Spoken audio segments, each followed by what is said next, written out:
నమస్తే, welcome to speed news. నేను శిరీష. నేను రీనా. ఏపీ నగరపాలక సంస్థలు పంచాయతీల ద్వారా వచ్చే వ్యర్థ పదార్థాల పరిష్కారానికి జీరో వేస్ట్ లక్ష్య సాధనకు కృషి సర్క్యులర్ ఎకనామీపై అధికారులందరూ ఫోకస్ చేయాలంటున్నారు సీఎం చంద్రబాబు. వ్యర్థాల నుంచి సంపద సృష్టి అంశంపై అధికారులు మంత్రులతో ముఖ్యమంత్రి సమీక్ష సమావేశం నిర్వహించారు. వ్యర్థాల నుంచి సంపద సృష్టి, వనరుల పునర్వినియోగంపై సమీక్షలో చర్చించారు. రాష్ట్రంలో సర్క్యులర్ ఎకనామీ పార్కుల ఏర్పాటుకు రాష్ట్ర ప్రభుత్వ యోచన ఉందని అన్నారు. ఇక సర్కులర్ ఎకనామీ కింద కేంద్ర ప్రభుత్వం గుర్తించిన 11 రంగాల ద్వారా ప్రణాళిక సిద్ధం చేసినట్లుగా సీఎం తెలిపారు.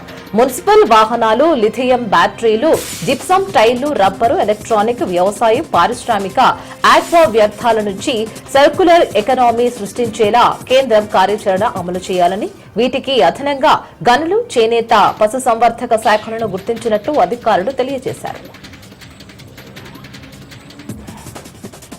తెలంగాణ ప్రభుత్వంపై కాళేశ్వరం కమిషన్ సీరియస్ అయింది. గత ప్రభుత్వంలోని కేబినెట్ మినిట్స్ ఇవ్వాలని ప్రభుత్వంకు 3వ లేఖ రాసింది. కేబినెట్ మినిట్స్ ఇవ్వాలని ఇప్పటికే 2 సార్లు లేఖ రాసింది కమిషనర్.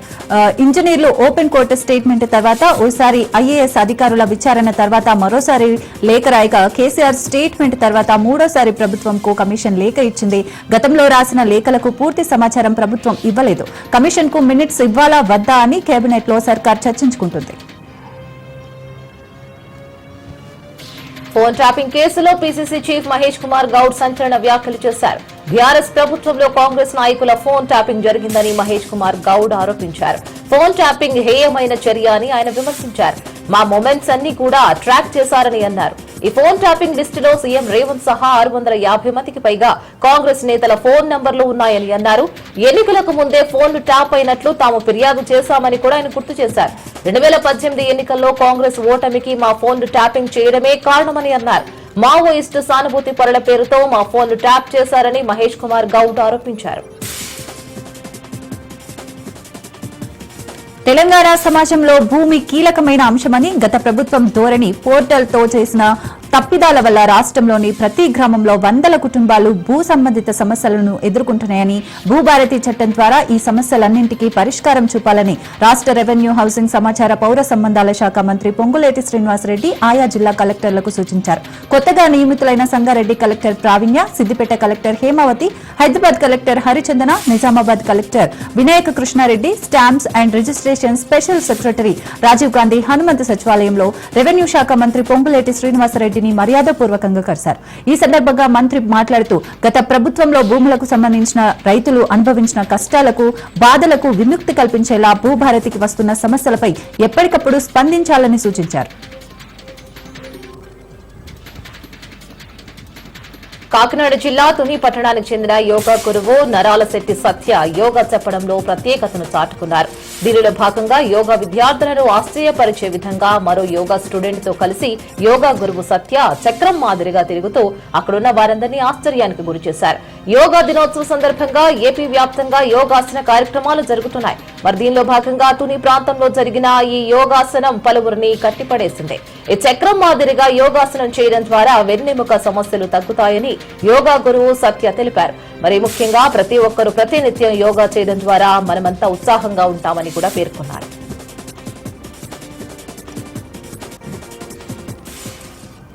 నిర్మల్ జిల్లా కుబీర్ మండల కేంద్రంలోని ప్రభుత్వ ఆసుపత్రికి అనుకోని ప్రభుత్వ స్థలంలో నిర్మించిన అక్రమ షెడ్లను తొలగించాలని వ్యాపారస్తులకు బైంసా ఆర్డీఓ కోమల్ రెడ్డి సూచించారు. కోర్టు ఆదేశాల మేరకు ఆయన మండలాన్ని సందర్శించారు. రేపటిలోగా అక్రమంగా నిర్మించుకున్న షెడ్లను తొలగించాలని, లేని ఎడల నిర్మాణాలపై చర్యలు చేపడతామని హెచ్చరించారు.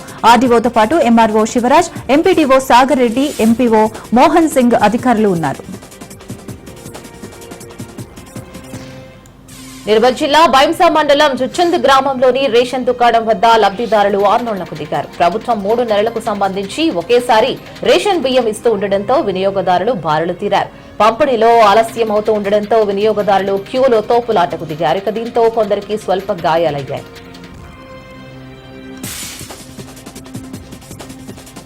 మంత్రి వివేక్ వెంకటస్వామి కుటుంబ సమేతంగా సీఎం రేవంత్ రెడ్డిని కలిశారు. సీఎం రేవంత్ రెడ్డిని దంపతులకు వివేక్ వెంకటస్వామి దంపతులు శాల్వా కప్పి సత్కరించారు. సీఎంకు పుష్పగుచ్చం అందజేసి కేబినెట్ లో అవకాశం కల్పించినందుకు కృతజ్ఞతలు తెలిపారు.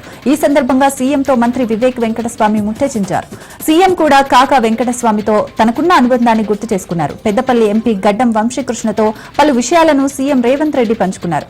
రాష్ట్ర ఎకానమీకి అత్యంత కీలకమైన మైనింగ్ శాఖ బాధ్యతలను మంత్రి వివేక్ వెంకటస్వామికి సీఎం రేవంత్ రెడ్డి కేటాయించిన సంగతి తెలిసిందే. గనుల శాఖ రాష్ట్ర ఆదాయాన్ని పెంచడంతో పాటు కార్మికుల సంక్షేమం, ఉపాధి, శిక్షణ కార్యక్రమాల నిర్వహణ లాంటి కీలక బాధ్యతలు ఆయనకు అప్పగించారు. వివేక్ కు ఉన్న అనుభవం, రాజకీయ నేపథ్యాన్ని దృష్టిలో ఉంచుకుని ఈ శాఖలను కేటాయించారు.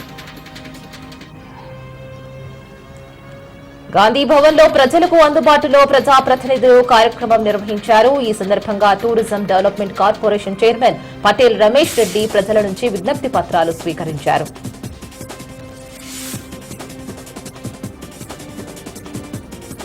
2027 నాటికి జమిలీ ఎన్నికలు వచ్చే అవకాశం ఉందని కడప జిల్లా మైదుకూరు మాజీ ఎమ్మెల్యే రఘురామరెడ్డి స్పష్టం చేశారు. చంద్రబాబు ఏడాది పాలనపై వైసీపీ విడుదల చేసిన జగన్ అంటే నమ్మకం, చంద్రబాబు అంటే వెన్నుపోటు పుస్తకాన్ని రిలీజ్ చేశారు.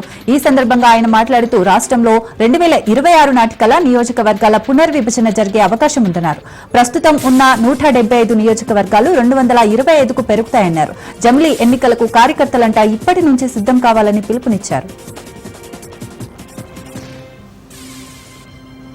రాజన్న సిరిసిల్ల జిల్లా వేములవాడలో రోడ్ల విస్తరణ కార్యక్రమం రెండో రోజు కొనసాగుతోంది. 2013 భూసేకరణ చట్టం ప్రకారం దుకాణాలను కోల్పోతున్న వారికి నష్టపరిహారం చెల్లించగా దాదాపు 100 మంది ఇప్పటికే చెక్కులను తీసుకున్నారు. పోలీసుల భారీ బందోబస్తు మధ్య నష్టపరిహారం తీసుకున్న వారి దుకాణాలను కూల్చివేస్తున్నారు. వివిధ శాఖల అధికారుల పర్యవేక్షణలో రోడ్ల విస్తరణ పనులు కొనసాగుతున్నాయి. 5 దశాబ్దాల పాటు ఈ ప్రాంతంలో దున్నేవాడికే భూమి దక్కాలని పోరాటం చేసిన జనశక్తి కేంద్ర కమిటీ కార్యదర్శి కూర రాజన్న, రాష్ట్ర కార్యదర్శి దేవేందర్ అలియాస్ అమర్, అరుణోదయ సాంస్కృతిక అధ్యక్షురాలు విమలక్కకు చెందిన నివాసాలు రోడ్డు విస్తరణలో నేలమట్టమయ్యాయి. మరి వీరు ఉద్యమ బాట పట్టినప్పటికీ రాజన్న తల్లి కూర మల్లమ్మ 2019లో మృతి చెందే వరకు ఇదే ఇంట్లో ఉన్నారు. రహదారి విస్తరణలో వీరి నివాసం మొత్తం నేలమట్టమైంది. అయితే పరిహారం అందకుండానే వీరి నివాసం నేలమట్టం కావడంపై విమర్శలు వెల్లువెత్తుతున్నాయి. తల్లికి వందనం ఇస్తానని ఇచ్చిన మాట నిలబెట్టుకున్న గొప్ప నాయకుడు చంద్రబాబు నాయుడు అని ఎమ్మెల్యే గిత్తస్ జయసూర్య అన్నారు. గత ప్రభుత్వంలో ఇంటికి ఒక్కరికి మాత్రమే నగదు అందించారని, కానీ ఇప్పుడు కుటుంబంలో పిల్లలందరికీ పథకాలు వర్తింపజేసి నగదు అందించడం గొప్ప విషయమన్నారు. దీనిని కూడా ఓర్వలేక ఆరోపణలు చేస్తున్న వైసీపీ నాయకులు ఇకనైనా నిజాలు గ్రహించాలని ఎమ్మెల్యే గిత్త జయసూర్య అన్నారు. ఇచ్చిన హామీలు నిలబెట్టుకున్నందున జగన్మోహన్ రెడ్డి అక్కసు వెళ్లగక్కుతూ లేనిపోని ఆరోపణలు చేస్తున్నారని ఎమ్మెల్యే విమర్శించారు. ఇప్పటి వరకు 87 లక్షల మందికి 87,000 కోట్ల రూపాయలు అందాయని ఎమ్మెల్యే వివరించారు. ములుగు జిల్లా ఏటూరు నాగారం మండలం రోహిర్ బీట్ పరిధిలోని చాల్పాక రహదారి వెంట నిరుపేద గిరిజనులు వేసుకున్న గుడిసెల ప్రాంతాన్ని బీఆర్ఎస్ పార్టీ జిల్లా ఇన్ఛార్జ్ బడే నాగజ్యోతి పరిశీలించారు. అటవీ శాఖ అధికారులు నిరుపేదల గుడిసెలను ఎలాంటి హెచ్చరికలు లేకుండా దౌర్జన్యంగా కూల్చివేయడానికి ప్రయత్నించడం హేమమైన చర్య అని అన్నారు. ఎన్నికల సమయంలో గిరిజనులకు సకల సౌకర్యాలు కల్పిస్తామన్న గిరిజన మంత్రి అధికారంలోకి వచ్చాక వారి చట్టాలను కాలరాస్తున్నారని మండిపడ్డారు. నిరుపేద గిరిజనులను గుర్తించి వారికి ఇద్దరమ్మ ఇళ్లు మంజూరు చేసి ఆదుకోవాలని, లేదంటే నిరుపేదలకు బీఆర్ఎస్ అండగా నిలిచి న్యాయం జరిగే వరకు ప్రభుత్వంపై పోరాటం చేస్తామని నాగజ్యోతి హెచ్చరించారు. వరంగల్ జిల్లా నర్సంపేటలోని సామాజిక కార్యకర్త కంచె ఐలయ్యని వారి కుటుంబాన్ని మంత్రి పొన్నం ప్రభాకర్ పరామర్శించారు. కొన్ని రోజుల క్రితం కంచె ఐలయ్య అన్న కంచె కట్టయ్య స్వర్గస్థులయ్యారు. కంచె కట్టయ్య సామాజిక కార్యకర్త. విషయం తెలిసిన మంత్రి పొన్నం ప్రభాకర్ మంగళవారం నర్సంపేట నియోజకవర్గంలోని కంచె ఐలయ్య స్వగ్రామమైన పాపయ్యపేటకు వెళ్లి కంచె ఐలయ్యని వారి కుటుంబాన్ని పరామర్శించారు.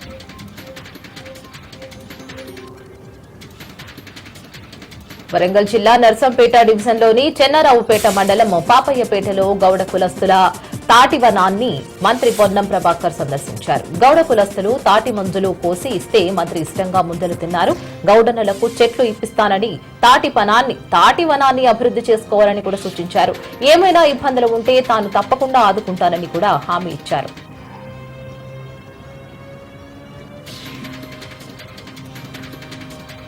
మహబూబాబాద్ జిల్లా డోర్నకల్ మండలం సంకీసా గ్రామంలో వ్యవసాయదారిని కబ్జా చేయడంతో రైతులు ఆందోళన వ్యక్తం చేశారు. ఖమ్మం నగరానికి చెందిన శెట్టి దామోదర్ వారి ఇద్దరు కుమారులు కలిసి తన వ్యవసాయ భూమి పక్కన ఉన్న రైతులు నడిచే దారిని కబ్జా చేశారని, ఈ దారి లేకపోవడంతో సుమారు 150 నుంచి ఎకరాల పంట భూమి బీడు భూములుగా మారతాయని రైతులు ఆవేదన వ్యక్తం చేశారు.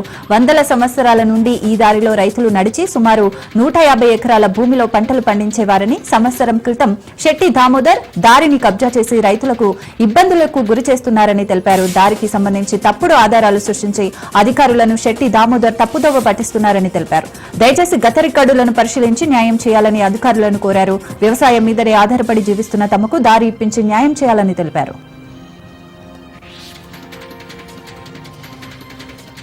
జనగాం జిల్లా రఘునాథపల్లి మండల కేంద్రంలో కాంగ్రెస్ మండలాధ్యక్షుడు కోళ్ల రవిగౌడ్ ఆధ్వర్యంలో రైతు భరోసా నిధులు విడుదల చేసిన సందర్భంగా ముఖ్యమంత్రి రేవంత్ రెడ్డి చిత్రపటానికి పాలాభిషేకం చేశారు. ఈ కార్యక్రమానికి ముఖ్య అతిథిగా జిల్లా గ్రంథాలయ చైర్మన్ మారుజోడు రాంబాబు పాల్గొన్నారు. రాంబాబు మాట్లాడుతూ రాష్ట్రంలో ఆర్థికపరమైన ఇబ్బందులు ఉన్నా రైతులను ఆదుకోవాలి అనే దృక్పథంతో రైతు భరోసా నిధులు విడుదల చేశారని తెలిపారు. ప్రభుత్వ సంక్షేమ పథకాలను ప్రజల్లోకి తీసుకువెళ్లాలని కార్యకర్తలకు సూచించారు.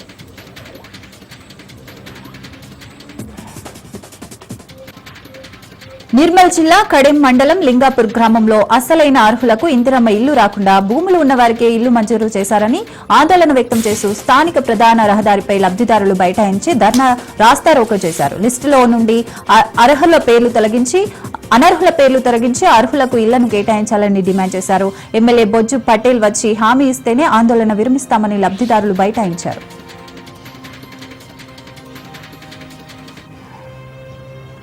గుంటూరు జిల్లా తెనాలిలో చెంచుపేట కోగంటి శివయ్య పురపాలక ఉన్నత పాఠశాలలో సర్వేపల్లి రాధాకృష్ణ విద్యార్థి మిత్రా కిట్లను తెనాలి నియోజకవర్గ శాసనసభ్యులు ఆంధ్రప్రదేశ్ రాష్ట్ర మంత్రి నాదెండ్ల మనోహర్ పంపిణీ చేశారు.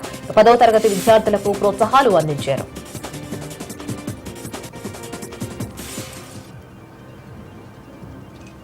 గుంటూరు జిల్లా తొల్లూరు మండలం మందలం గ్రామ గుజ్జు సెంటర్ వద్ద రోడ్డుపై మహిళలు బైఠాయించారు. తమ గ్రామంలో తాగునీరు కలుషితంగా సరఫరా అవుతుందని నీటి బకెట్లలో రోడ్డుపై మహిళలు ఆందోళన చేపట్టారు.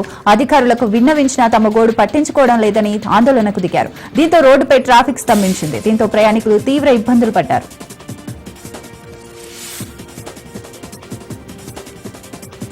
రైల్వే కోడూరు మ్యాంగో యార్డును అన్నమయ్య జిల్లా కలెక్టర్ శ్రీధర్ చామకూరి సందర్శించి రైతులతో మాట్లాడి వారి కష్ట నష్టాలను తెలుసుకున్నారు. అనంతరం మీడియాతో మాట్లాడారు.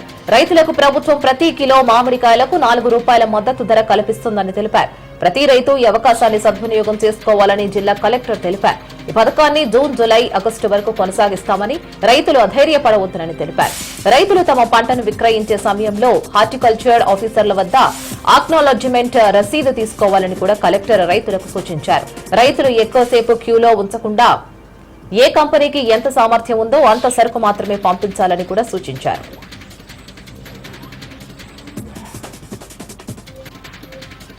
పొట్టోడు నెత్తి పొడుగోడు కొడితే పొడుగోడు నెత్తి పోచమ్మ కొట్టింది అన్నట్లు బీఆర్ఎస్ నాయకులు రాజ్యాంగ విరుద్ధంగా వ్యవహరించి వ్యక్తిగత గోప్యతను హరించారని, తమ సంభాషణలు బహిరంగం చేసి చివరకు సాధించింది ఏమిటని షాద్నగర్ బీజేపీ నేత రాష్ట్ర కార్యవర్గ సభ్యులు పాలమూరు విష్ణువర్ధన్ రెడ్డి ప్రశ్నించారు. షాద్నగర్ పట్టణంలో ఆయన విలేకరులతో మాట్లాడుతూ జూబ్లీహిల్స్ పోలీస్ స్టేషన్లో ప్రత్యేక పోలీస్ అధికారి ఏసీపీ వెంకటగిరి నేతృత్వంలో తన ఫోన్ ట్యాపింగ్ వ్యవహారంపై విచారణ జరిగిందని స్పష్టం చేశారు. రాజ్యాంగం కల్పించిన ప్రాథమిక హక్కులను అప్పటి అధికార బీఆర్ఎస్ పార్టీ తుంగలో తొక్కిందని, స్వార్థ రాజకీయాల కోసం దిగజారి వ్యవహరించిందని విష్ణువర్ధన్ రెడ్డి విమర్శించారు. 2023 నవంబర్ ఆఖరిలో 15వ తేదీ నుండి 30వ తేదీ వరకు తన డేటా పోలీసుల వద్ద లభించిందని, అంతకుముందు 2 నెలలకు సంబంధించిన డేటా మాత్రం అప్పటి అధికారులు ధ్వంసం చేశారని విష్ణువర్ధన్ రెడ్డి పేర్కొన్నారు. మాజీ ప్రభుత్వ విప్ చెవిరెడ్డి భాస్కర్ రెడ్డిని కుట్రపూరితంగా లిక్కర్ స్కామ్ లో ఇరికించాలని కూటమి ప్రభుత్వం ప్రయత్నిస్తోందని వైఎస్ఆర్సీపీ నేత చెవిరెడ్డి మోహిత్ రెడ్డి మండిపడ్డారు. తాడేపల్లి వైఎస్ఆర్సీపీ కేంద్ర కార్యాలయంలో ఆయన మీడియాతో మాట్లాడుతూ ఇప్పటికే భాస్కర్ రెడ్డికి గతంలో గన్మెన్లుగా పనిచేసిన గిరి మదన్ రెడ్డిలను సిట్ పోలీసులు విచారణ పేరుతో పిలిచి వ్యతిరేక స్టేట్మెంట్లు ఇవ్వాలని, చిత్రహింసలకు గురి చేశారని కూడా తెలిపారు. తాజాగా గన్మెన్ గా పనిచేసిన హెడ్ కానిస్టేబుల్ మదన్ రెడ్డిని విచారణకు పిలిచి సిట్ అధికారులు భౌతిక దాడికి పాల్పడ్డారు. పడ్డారని కూడా తెలిపారు. ఆయన్ను చిత్రహింసలు పెట్టడంతో ఆసుపత్రి పాలై చికిత్స పొందుతున్నారని కూడా వెల్లడించారు. ఇంత దారుణంగా చిత్రహింసలు పాలు చేసి చివరికి అతనికి హాని కలిగించేలా సిట్ అధికారులు వ్యవహరిస్తారా అని ప్రశ్నించారు. దీనిపై ఇప్పటికే హైకోర్టులో బాధితుడు పిటిషన్ దాఖలు చేశారని వెల్లడించారు. ఏబీవీపీ కార్యకర్త ఆదిత్యపై దాడి చేసిన దుండగులను అరెస్ట్ చేయకపోవడం ప్రభుత్వం చేతగానితనానికి నిదర్శనమని ఏబీవీపీ జాతీయ కార్యదర్శి శ్రవణ్ బి రాజ్ విమర్శించారు. విద్యార్థి నాయకుడిపై దాడి చేసిన వారిని వెంటనే అరెస్టు చేసి కఠిన చర్యలు తీసుకోవాలని ఏబీవీపీ జాతీయ కార్యదర్శి శ్రవణ్ బి రాజ్ డిమాండ్ చేశారు. సిద్దిపేట అంబేద్కర్ చౌరస్తా వద్ద ఏబీవీపీ ఆధ్వర్యంలో ధర్నా నిర్వహించారు. ఈ సందర్భంగా శ్రవణ్ బి రాజ్ మాట్లాడుతూ దుష్ట శక్తులకు మొదటి నుండి రాజ్యాంగం, ప్రజాస్వామ్యంపైన నమ్మకం లేదన్నారు. ఏబీవీపీ జిల్లా కన్వీనర్ ఆదిత్య రాజ్యాంగ వ్యతిరేక శక్తుల చర్యలను ప్రశ్నించినందుకు ఆయనపైనే పదునైన ఆయుధాలతో హత్యాయత్నం చేయడం దారుణమన్నారు.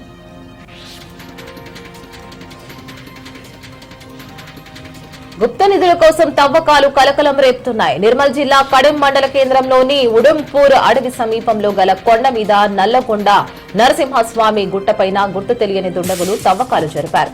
దేవాలయం గర్భగుడిలో గుప్త నిధుల కోసం తవ్వకాలు చేపట్టినట్లు ఆనవాళ్లు కనిపించాయి. గర్భాలయంలో ఉన్న దైవమూర్తుల విగ్రహాలను బయటపెట్టి లోపల ఆలయంలో తవ్వకాలు జరిపారు. 2 రోజుల క్రితమే ఇక్కడ తవ్వకాలు జరిపినట్లు ఆనవాళ్లు కనిపిస్తున్నాయి. మరి కింద కోనేరు ప్రాంతంలో తట్టలు, పార, తాళ సంచులు ఉన్నాయి.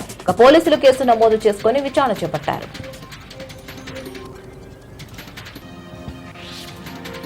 మహబూబాబాద్ జిల్లా మరిపేడ మండలం కేంద్రంలోని మెడికల్ షాపుల్లో ఔషధ నియంత్రణ అధికారులు విస్తృత తనిఖీలు చేపట్టారు. మందుల దుకాణాల్లో నకిలీ మందులు అమ్ముతున్నారు అన్న సమాచారంతో తనిఖీలు చేపట్టినట్లు జిల్లా డ్రగ్ ఇన్స్పెక్టర్ వెల్లడించారు. జెనరిక్ ప్రభుత్వ నిషేధిత మందులు విక్రయించరాదని అధికారులు సూచించారు. అధికారులు తనిఖీ చేస్తున్న సమయంలో కొన్ని మెడికల్ షాపుల నిర్వాహకులు షాపులను మూసివేయడం పలు అనుమానాలకు తావిస్తోంది. నిర్మల్ జిల్లా బైంసా పట్టణంలోని పిప్రి కాలనీ సమీపంలో కుంటాల మండలం అంబకంటికి చెందిన రాజవ్వ, గోవింద్ అనే వృద్ధ దంపతులకు 3 అగంతకులు బురిడి కొట్టించి 2 తులాల బంగారం చైన్ అపహరించుకుపోయారు. శుభకార్యానికి వచ్చిన ఈ దంపతులను గుర్తు తెలియని దుండగులు తాము అధికారులమంటూ గోల్డ్ ఉంటే లోపల పెట్టుకోవాలని సూచిస్తూనే ముందస్తు పథకం ప్రకారం మట్టి ఉన్న పేపర్ మూట ఇచ్చి వెళ్లిపోయారు. కొద్ది దూరం వెళ్లాక తర్వాత పేపర్ చూసిన వృద్ధులు అందులో మట్టి ఉండటంతో లబోదిబోమన్నారు. ఈ మేరకు పోలీసులకు ఫిర్యాదు చేయగా కేసుపై విచారణ జరుపుతున్నారు. తెలంగాణ ప్రభుత్వం కీలక నిర్ణయం తీసుకుంది. ఏపీ నిర్మిస్తున్న గోదావరి వనకచల్ల ప్రాజెక్టుపై బుధవారం రాష్ట్ర ప్రభుత్వ ఆధ్వర్యంలో ఎంపీల సమావేశం ఏర్పాటు చేసింది. సాయంత్రం 4 గంటలకి సచివాలయంలో ఎంపీలు భేటీ కానున్నారు. ఎంపీల సమావేశానికి సీఎం రేవంత్ రెడ్డి హాజరు కానున్నట్లు ఇరిగేషన్ శాఖ మంత్రి ఉత్తమ్ కుమార్ రెడ్డి వెల్లడించారు. ఇరిగేషన్ మంత్రి ఉత్తమ్ ఆధ్వర్యంలో ఎంపీల భేటీ కొనసాగనుండగా ఇప్పటికే రాజ్యసభ, లోక్సభ ఎంపీలకు ప్రభుత్వం ఆహ్వానం పంపింది. వైసీపీ కీలక నాయకుడు మాజీ ఎమ్మెల్యే చెవిరెడ్డి భాస్కర్ రెడ్డికి లుకౌట్ నోటీసులు జారీ అయ్యాయి. బెంగళూరులో ఉన్న చెవిరెడ్డికి ఏపీ పోలీసులు నోటీసులు ఇచ్చారు. దీంతో చెవిరెడ్డిని అరెస్టు చేస్తారన్న టాక్ వినిపిస్తోంది. లిక్కర్ స్కామ్ లో చెవిరెడ్డిపై ఆరోపణలు ఉండటంతో నోటీసులు జారీ చేసినట్లుగా తెలుస్తోంది. ఈ క్రమంలోనే బెంగళూరులో విమానాశ్రయం అధికారులు చెవిరెడ్డి భాస్కర్ రెడ్డిని అడ్డుకున్నారు. ఆయనను తిరిగి ఏపీకి పంపించారు. బెంగళూరు నుంచి శ్రీలంక రాజధాని కొలంబో వెళ్లే విమానం ఎక్కేందుకు ప్రయత్నిస్తున్న సమయంలో చెవిరెడ్డిని విమానాశ్రయ అధికారులు అడ్డుకున్నారని చెప్పారు. ఏపీలో వైసీపీ లో జరిగిన మద్యం కుంభకోణంలో వేల కోట్ల రూపాయలు చేతులు మారాయన్న ఆరోపణలున్నాయి. ఏపీ లిక్కర్ స్కామ్ కేసులో మరో కీలక పరిణామం చోటు చేసుకుంది. లిక్కర్ స్కామ్ లో వైసీపీ మాజీ ఎమ్మెల్యే చెవిరెడ్డి భాస్కర్ రెడ్డిని ఇరికించేందుకు సిట్ అధికారులు ప్రయత్నిస్తున్నారని Tirupati AR head constable Madan Reddy సంచలన ఆరోపణలు చేస్తూ ఏపీ ప్రభుత్వానికి లేఖ రాశారు. లిక్కర్ స్కామ్ కేసులో తాము చెప్పినట్టు రాసి సంతకం చేయమని సిట్ అధికారులు తనపై ఒత్తిడి తెచ్చారని CM Chandrababu, deputy CM Pawan Kalyan, DGP Harish Kumar గుప్తాకి రాసిన లేఖలో మదన్ రెడ్డి తెలిపారు. ఇకపై ఒంటరిగా సిట్ విచారణకు హాజరు కాలేనని కూడా స్పష్టం చేశారు. నిజామాబాద్ జిల్లా నవీపేట మండలం ధర్మారం గ్రామంలో దారుణం చోటు చేసుకుంది. తండ్రిని కుమార్తె హతమార్చింది. తల్లిని అవమానిస్తూ కొడుతున్నాడని కుమార్తె ఆగ్రహానికి గురైంది. దీంతో తండ్రి నిద్రిస్తున్న సమయంలో రోకలి బండతో తలపై మోదీ హత్య చేసింది. అనంతరం కుమార్తె గంగమణి స్థానిక పోలీస్ స్టేషన్లో లొంగిపోయింది. ఘటనపై కేసు నమోదు చేసుకున్న పోలీసులు దర్యాప్తు చేపట్టారు. హైదరాబాద్ లోని రాష్ట్ర ఉన్నత విద్యా మండలి ఎదుట బీజేవైఎం ధర్నాకి దిగింది. ఉన్నత విద్యా మండలిలో ఉన్న లోపాలను సరిచేయాలని బీజేవైఎం డిమాండ్ చేసింది. ఇంజనీరింగ్ కాలేజీల్లో అనేక అవకతవకలు జరుగుతున్నాయని ఎన్ని ఫిర్యాదులు చేసినా ప్రభుత్వం పట్టించుకోవడం లేదని ఆగ్రహం వ్యక్తం చేశారు బీజేవైఎం స్టేట్ ప్రెసిడెంట్ మహేందర్. డొనేషన్ల పేరుతో అడ్డగోలుగా దోచుకుంటున్నారని ఆరోపించారు. పెండింగ్ స్కాలర్షిప్స్ విడుదల చేయాలని డిమాండ్ చేశారు. ఫీజులు పెంచుకునే అవకాశం కాలేజీలకు ఎవరు ఇస్తున్నారని కూడా ప్రశ్నించారు.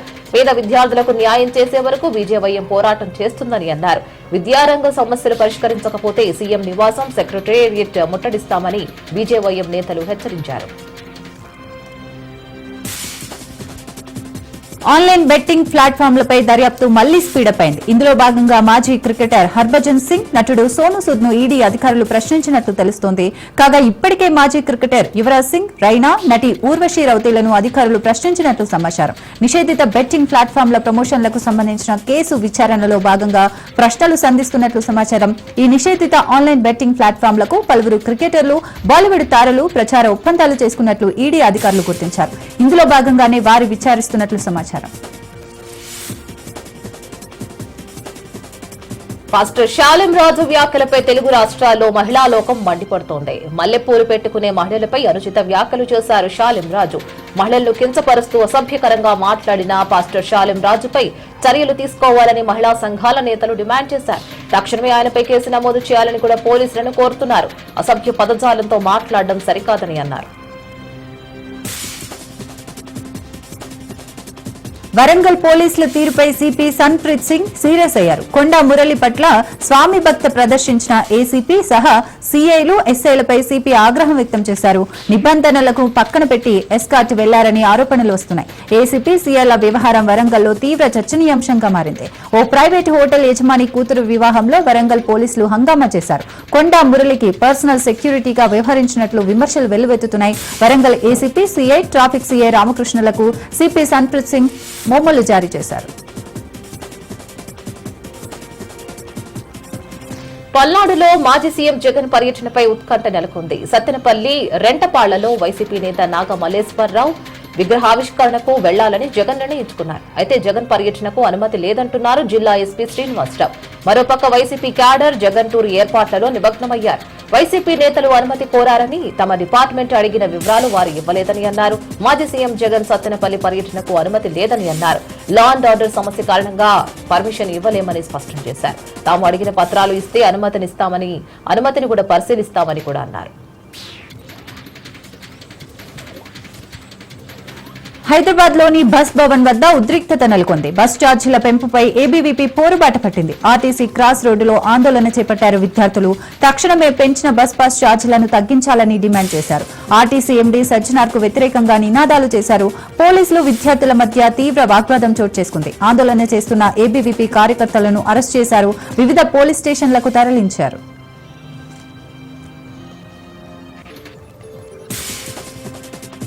దేశీయ విమానయాన సంస్థ ఎయిర్ ఇండియాలో వరుస ఘటనలు ఆందోళన చెలరేపుతున్నాయి. మరి తాజాగా మరో విమానంలో సాంకేతిక లోపం తలెత్తడంతో ప్రయాణికులకు కలవరపాటుకు గురిచేసింది. అహ్మదాబాద్ నుంచి లండన్ వెళుతున్న విమానంలో టేకాఫ్ కు ముందే సాంకేతిక లోపాన్ని గుర్తించారు సిబ్బంది. దీంతో విమాన సర్వీసును రద్దు చేసింది ఎయిర్ ఇండియా. గత అర్ధరాత్రి కూడా AI-180 విమానం శాన్ ఫ్రాన్సిస్కో నుంచి కోల్కతా మీదుగా ముంబైకి వెళుతుంది. అర్ధరాత్రి 12 గంటల 45 నిమిషాలకు కోల్కతా విమానాశ్రయానికి చేరుకుంది. మరి ఈ క్రమంలో విమానంలోని ఇంజిన్లో సాంకేతిక లోపం తలెత్తింది. దీన్ని సిబ్బంది వెంటనే గుర్తించి అప్రమత్తమయ్యారు.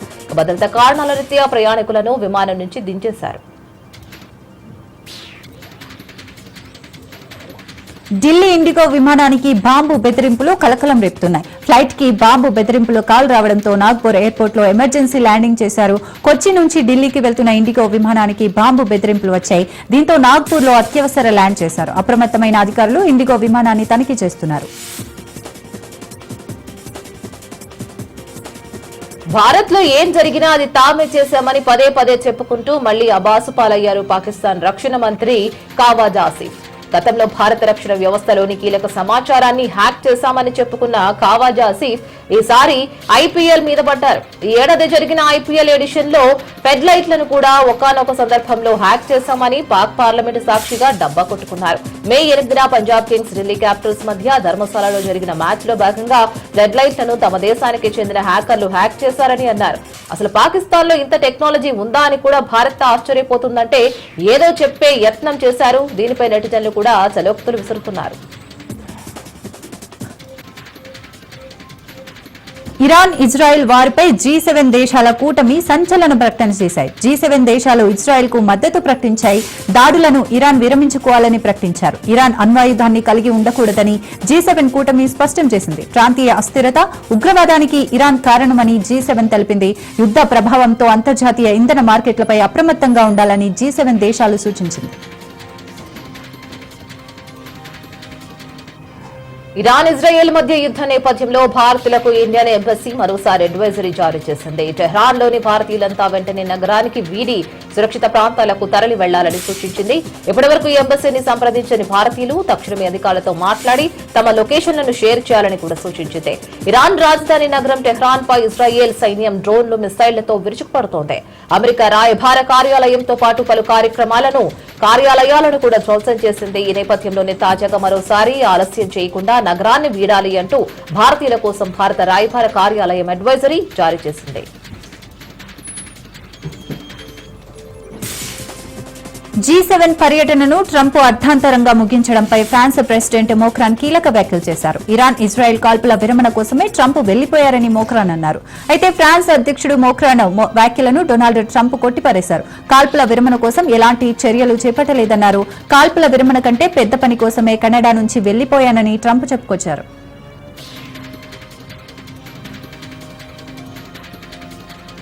ఉక్రెయిన్ రష్యాపై